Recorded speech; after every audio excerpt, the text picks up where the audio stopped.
Hey, welcome to the TMZ podcast. I'm Branson Quirk. I'm Charlie Neff. Hey, how was your night last night? Hey. How's your day been?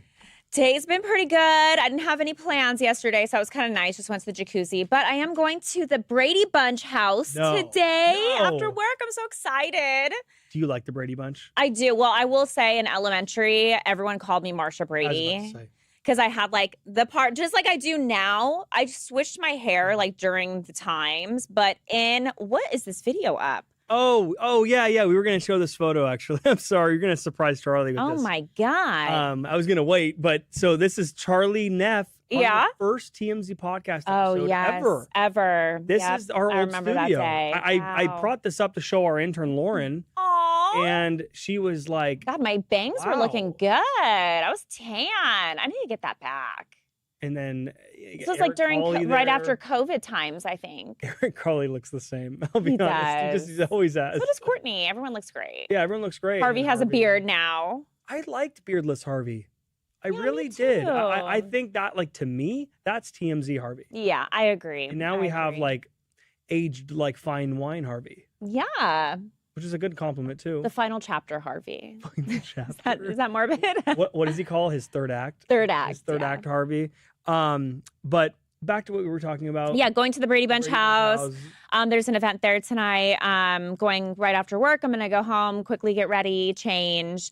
And yeah, I'm going with my husband. And then tomorrow I'm going to an event too. It's like some influencer event. So I'm excited for that. And then finally the weekend, Friday, Saturday, Sunday. Looking forward to that. Now that you said Marsha. Yeah. I'm talking to Marsha right now. Yeah, I definitely got that all the time. Marsha. What is her famous clip where she like her head, like something hits her head and she... Oh, you mean hits her nose? Yes, her nose. Her nose. Yeah, that's the famous clip, right? That one's famous. Oh, so you're talking about the movie. So there's like the TV show, The Brady Bunch, and then there was a totally different cast for the movies. The movie was great. I loved Christine Taylor as Marsha Brady. Ben Stiller's wife. Yes. She's great. She's gorge. Oh, yeah. Every guy knows that. For sure. She was just like, Jan, why are you going out with that guy, Jan? Oh my gosh, you get the reboot, everybody, right here. We're here to talk to you about Spencer Pratt today. Yeah, lots going on. With Spencer and the mayoral. Is that what it's called? Mayoral race? I was trying to say it myself. Mayoral. Mayoral? Yeah, mayor. Mayoral race. Yeah. So yeah, no, we've seen the AI ads, him as Batman, Karen Bass. Yeah. We've seen the AI ad of him in the trailer saying, "This is where Karen Bass lives. This is where," I forgot the other candidate's name, "and this is where I live." And it's him in the trailer and everything. Oh, here it is. We should have put that in there. Sorry, guys. But yeah, so he in the trailer says, "This is where I live," in front of his Airstream there. With the door wide open. On his property where his house burnt down. And that was a super viral moving ad for everybody. This is kind of what launched him to where he is now. A new golden age for Los Angeles. Yeah. You know who was in the original golden age of Los Angeles? Who? My great-grandfather. Yes. He was the architect of the golden age. Something Neff. Oh, yeah. We're good. You're also I forgot. Good start. Wallace Neff. Wallace Neff, who Mediterranean style? So Spanish style. You know, when you think of like an LA house, you think of like a Spanish style home. The best style. He popularized that. That was like the thing. Incredible. Yeah. I love so I'm from the Bay Area and we have those style homes all over the place. Yeah. And I always thought like that's the home I want one day. Oh, cute. And so to hear that your grandfather, right? Great-grandfather started that. Yep. Thank you, Charlie. Oh, did I do something? I don't have a house yet, so we can't thank you. I know. And actually, my house is not Spanish at all, so. But. Oops. Sorry, Uncle Wall or great-grandfather Wally. The issue everybody has right now with Spencer Pratt is that he claims that he never said that he lived in the Airstream. In the Airstream, because we found out that he's actually living day to day at the Bel Air Hotel. Yeah, Hotel Bel Air. Nice hotel. Gorgeous hotel. I mean, I think the cheapest room at Hotel Bel Air is like $1,200. So it is definitely an expensive stay. And look, this is kind of on the heels of that big story LA Times did claiming like, look, he's running for mayor of Los Angeles, but the guy's living in Santa Barbara. Yeah. Remember that whole thing, or Carpinteria, I think it was. And, you know, he came out swinging after that saying like, do you guys not remember? Like, my house burned down. Like, I am trying to figure out where to be right now while this all gets sorted out. To be honest with you, and I kind of feel like you and I probably are going to align with our, like what we think in this. I am not outraged by this at all. Just like, because he's saying like, I never said I lived in the trailer. It was kind of for like impact, right? And actually, after we did the story, we had Spencer Pratt on TMZ Live where Harvey and Charles grilled him. And here's what he had to say. The campaign ad certainly made it seem that you were living in that trailer. It was a high point of the commercial, but you're at the Hotel Bel Air. So kind of undo that for us. No, to be clear, that is where... Excuse me, that is where I live. That's where Karen Bass, Mayor Bass, burned down my house. That is where I will live until I have a new house. The Airstream is a temporary facility. A hotel is a temporary facility. Where my kids are in Santa Barbara right now is a temporary housing. This is where I live, as this is where they burned my house down. So this semantics or the nuance of this is the consequences of their failed leadership. And again, I don't live at the Hotel Bel Air. I don't live in the Airstream. I don't live in the Santa Barbara. I don't have a house. They burned it down. That is why I got into this race, because of these people that will burn your house down and act like it's no problem. So this idea that anyone's like, oh, he's at a hotel. I'm at a hotel because these psychopaths are messaging me every day. They're going to kill me because Nithya Raman is calling me a fascist because I don't want people to have their kids next to drug addicts at the park or stepping in human poop when you get your matcha. I have common sense. That's not fascism. So these psychos here, I'm a fascist.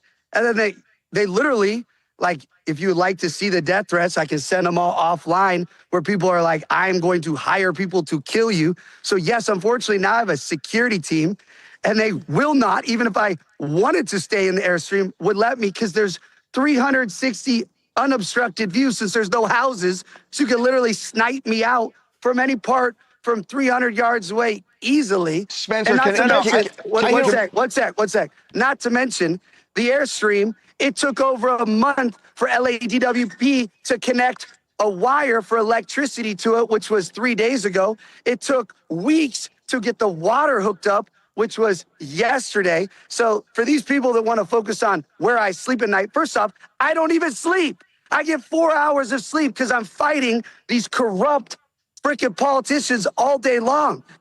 You want to see my phone hours? I'll screenshot it. It probably says 19 hours. Wow. I was going to say, the first thing I thought of was there's no way he lives in the Airstream because he could be a target. He is a target. For in the middle of a rubble scene. Yeah, and kind of like just to give you a visual of what the Palisades look like right now. He's right. Like, everything is leveled. Everything is leveled there. Nothing has been built back. And then you're just going to see this one shiny trailer, probably illuminating from the sun because it's always sunny and beautiful over there. So I'm not going to lie. Like, I totally get what he's saying. Look, to me, I didn't assume he lived in the Airstream when I saw it. I thought it was more symbolic. Like, look, they burned my house down. They get to live a life of luxury and not even care about anyone else is kind of like the vibe I got. Gosh, I will say, I feel like he's crushing his campaign. That debate he did not that long ago, I thought he just was fantastic. I mean, look, he's like TV's most famous villain ever. Like, you put this guy in front of cameras, lights, and that's when he will shine. And I definitely feel like he's just speaking to a lot of Angelenos who, you know, like him, grew up, are natives in LA and remember LA to be like a safe place. Like, I used to ride my bike. I mean, looking back now, I'm like, you couldn't do the things I did as a kid now because it feels unsafe. Doesn't feel unsafe. It is unsafe. It is unsafe. You go anywhere in downtown LA. Oh, and I would never go. Mark Garagos, who his headquarters of his business, LA Mag and Garagos and Garagos, talked about it on Two Angry Men. You know, his employees alone. Yeah. 3 women, for example, young women that worked for him would not even be caught out after 6 p.m. out there. He said one of the women had been chased down the street by a homeless person, literally chased with a crowbar, I think it was, or something. Yeah. So not a great place to be. Even in the nice areas of downtown LA, I don't feel safe. I've been out there at night. But at the end of the day, the message is what's important here. It's not where he sleeps at night. He's right. It's not where he's sleeping. And look, for people that are criticizing, I feel like they weren't going to vote for him, right? The message like went over their head because they're not voting for him. Do I think that his actual voters are going to change their mind learning that he's not sleeping in the trailer? No. So if you're outraged, you weren't voting for him in the beginning. So it's like, okay, yeah, look, can you criticize the guy? Absolutely. He's a politician. That's what we do. But do I think it's going to affect the people that already were rooting for him? No. I think it's semantics, like he said. That's my personal opinion. But I don't wonder where like Gavin Newsom is sleeping night tonight. I don't know. I don't wonder where. Well, we know during COVID he went to the French Laundry when he told everyone to stay home. Yeah, so look, 100%. Just all these politicians I just feel like we are in need of people that are just regular people. Is Spencer Pratt regular? No. But do I like his energy that he's bringing, like the outrage? Yes, I do like that because that is a little bit more reflective than some of these politicians that are just like unrelatable and jaded. Like Karen Bass and who's the other candidate? Yeah. What is it? I don't want to say the wrong person, but the two, there's actually a lot of candidates, by the way. The debate had 3 on the stage. Right. But those are the main. And I felt like he crushed both of them. He crushed it. These are in the debate, those 2, Karen Bass, and I don't want to say the wrong name for the other, but they're just city officials. Yeah. And do you really think if you reelect these people that they are going to make any sort of change to what we have right now? You see what happened on their watch.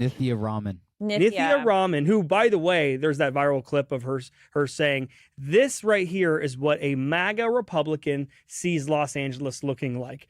By the way, he only said great things that he wanted Los Angeles to look like. Right. So what does she want it to look like? By the way, Karen Bass just celebrated, by the way, a new connection from downtown LA, a free connection from downtown LA to Beverly Hills now. So all the transients and the homeless can now get on that subway train, whatever it is, and go right to Beverly Hills. Do you want to see people doing that? Just walking around Beverly Hills with needles in their arms? Yeah, he really is a breath of fresh air. Like what he's saying is exactly what everybody says already. The poop on the streets. San Francisco is no different either. It's all the same. Yeah. And they were able to successfully clean up San Francisco one time with Gavin Newsom when he had the China leader come out. So there is ways to clean up cities and figure it out. It just takes real commitment. For sure. And we have the Olympics coming here soon. They're going to have to clean things up. And they should want to clean things up. To be like, oh, LA's not that bad. Girl, we all have the same like set of eyes, right? Like we all can see, we don't need to like sugarcoat this. And I think that's been like the issue with LA for the longest time is we've been so used to being like, you know, it's like that meme of the dog that's sitting in the fire drinking the coffee and is like, this is normal. Like we've all become that dog where it's like you see a man urinating in the middle of a highway naked and it's like, nope, driving this is normal. And it's like the fire is behind you. And that I feel like is the mentality that she is perpetuating is just like, nope, everything's fine.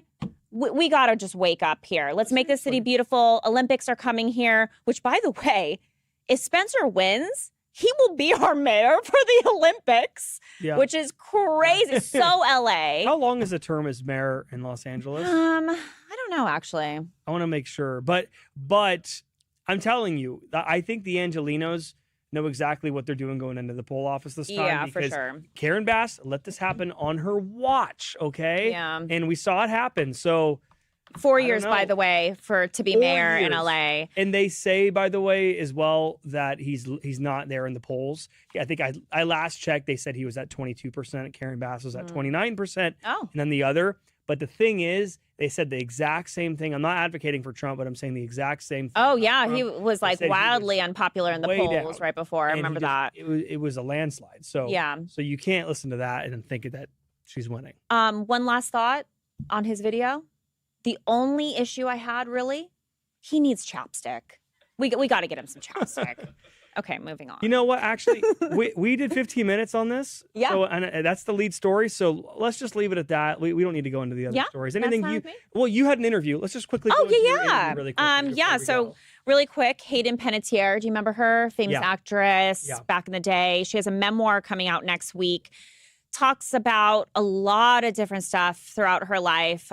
You know, she has a daughter that she shares with Vladimir Klitschko, famous boxer. He ultimately got full custody of her child. She talked about separating from her daughter, her brother dying, you know, just what it was like in Hollywood growing up as a child actor. But she also touches on her very public relationship that she had with Brian Hickerson, which was filled with a lot of turmoil. We covered him being arrested for domestic violence. He allegedly punched her. There was just a lot of, they had like a very toxic relationship, and they'd break up, get back together, break up, get back together. She talks about that in her book. They're not together now, but I did talk to Brian to get his perspective on her book and some of the things that will be in it. And here's what he had to say. Do you ever think about one day marrying her? Yeah, of course. Is it something that you think could still happen? I hope so.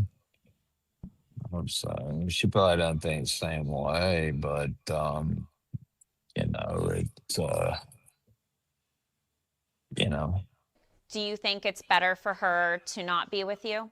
I think that Hayden is one of the most talented people I've ever met in my life, and I would be an idiot not to walk away from her and let her flourish in her career. So, we probably wouldn't be good together. I'd like to see what she's gonna do with the next like 30 years of her career. Yeah, so it was super interesting. You guys can see the full interview on YouTube. We've done a couple stories on it on the website. It's also on our social media. But basically, he admits, he's like, yeah, I did do those things. Talked about how he got messed up with a lot of drugs and alcohol, and talked about some of the horrible things that happened between them. But this is kind of towards the end of the interview where he starts reflecting on their relationship. And you can see he's kind of emotional, comes off very defeated, and just says that he thinks about marrying her. We got a video of agency, a photog that got Hayden out today and asked her about Brian, saying that he still thinks about marrying her. And she shut it down. She's like, that's definitely not happening. Chapter is closed. Yeah. Well, Charlie, you're killing it with these interviews. Thank you. So it seems like, what, once a week you're doing these now? Yeah, I'm trying to do them once a week. That was my 8th interview. I want to say about 4 of them, so half of the interviews I've done, have gotten over 1 million views on social media. They're crushing it on the YouTube pages, and you know, we're doing stories on them on the website. So it's been like a fun little project. Yeah. Hey, if you want to see more of that, to make it easy, I think go to your Instagram. Yeah, go to my Instagram. You have it clipped there, and then obviously the full interviews you have on the, what is it? What's the new channel we have called? At least for now. Oh, Too Much Info is the YouTube page. But they're all over the place. You could even just go to X and look up these names, and there's Charlie. So Charlie Neff, you guys follow me, and Branson. He's doing interviews too. We're doing big things over here. I'm interviewing Ric Flair's daughter on Wednesday. Oh, Flair. Oh, that's so cool. Is that gonna be fun? That's a good one, Branson. It's a great one. That'll go viral. I know. Definitely. Yeah. I got to think of some good questions. You got this. Her dad is he's got the Ric Flair drip. I love Ric Flair. Don't we all? All right, moving on to the questions. Almond Nebula, she did not burn your house down. He's a jackass. Yeah, look, you either love or hate him. Yeah, really. I mean, Karen Bass didn't physically grab a torch and go burn his house down. Correct. He's talking like logistically speaking, what they allowed to happen. Right. The reservoirs having no water and, basically just leaving everyone to like kind of fend for themselves. Was she on vacation? She was in Ghana at the time on a political trip. Got you. Yeah. Okay. Well, I'm not going to go to that. All right. Seniors hang out. The trailer is a prop. I knew it was a prop. You did too. I felt like I didn't feel like he was legitimately living there. It's more about, like I said earlier, I felt like the symbolism. He's standing there on a dirt lot. That is where his home once stood. Like, he is so much in the public eye now, and there's a lot of, especially with politicians. Yeah. They can't be too careful nowadays. Yeah. So you think this guy's going to live in this trailer, go to sleep, being like just the only little thing in that huge area. All it takes is one crazy person to show up and break the window. For sure. I would like to see him rebuild his house and move back to the Palisades, because Spencer belongs in the Palisades, and if that's where he wants, if that's his home, let him build his home back. If I was him, I wouldn't even want to move back to the Palisades. I know a lot of people don't. I would just stay in a hotel. I mean, like, yeah, you have to have a key Hotel card to get Bel up the Air elevator, has security, by the way. Right. Oh, it Yeah. does. Right. It's where celebrities go. Yep. By the way, $1,500 a night is what I'm seeing on here. Oh, 15. I said 1,200. I guess they've upped it. Oh, yes. We maybe checked. that's a weekend. I guess it just depends on when. Yeah. Okay. Vintage vibrations. He's doing great, and people are just hating, as they do. Yeah. No more to say to that. Cole, no more influencers or reality stars in politics. This is different, though. This is someone who is finally just fed up, and who else to do it? Yeah. I kind of want the same thing with Trump. Yeah, and that's why he is where he is because people wanted a change from like career politicians. Yeah. And I think with Spencer, his appeal is that he's a fed up civilian that just wants like his life back. And I mean, look, if he's gonna do whatever it takes to make this place better, what's the worst that can happen? Oh, famous last words. This feels bigger than the real national election, doesn't it? It feels pretty big. I mean, we are in LA, so maybe it's just us, but I was going to say, do people care like in Utah about this or Florida? I feel like so. Entertaining. Yeah. You know, because we're just an entertainment town, you know? Brandon said Alex Murdaugh got a new trial. Why was his conviction thrown out? You're on the news desk. You guys are at the I have not been keeping up with the Murdaugh trial. Have you? Have you guys seen the documentary on Netflix? Yeah. I didn't want to because it just gives me anxiety. It's a crazy doc. If you guys it haven't is, seen it, yeah. you should watch it. Yeah, for sure. David Horse 800. Keep up the amazing interviews, Charlie. Thank you. I appreciate it. Yes. All right, well, Branson. thank you. Any plans? You have your event tonight? Yeah, Marsha Brady will enter the Brady Bunch house tonight. You know what I did last night? What? I played Monopoly. Oh! And I had a great Which one do you pick to play with? So I actually play this other version. It's called Monopoly Deal. Oh. It's with like cards. I don't know if Oh, so you're not picking the I've done that version. What is it called? The little thumb thing? The little metal things. Yeah, I Yes. get you. But no, like guys, play board games. It's fun. Oh. I board games are fun. Board games are back. Bring back board games. What's that? B. Wow. B. That's what we're gonna end with. We're gonna end this with. All right. See you tomorrow, everybody. Bye. See you.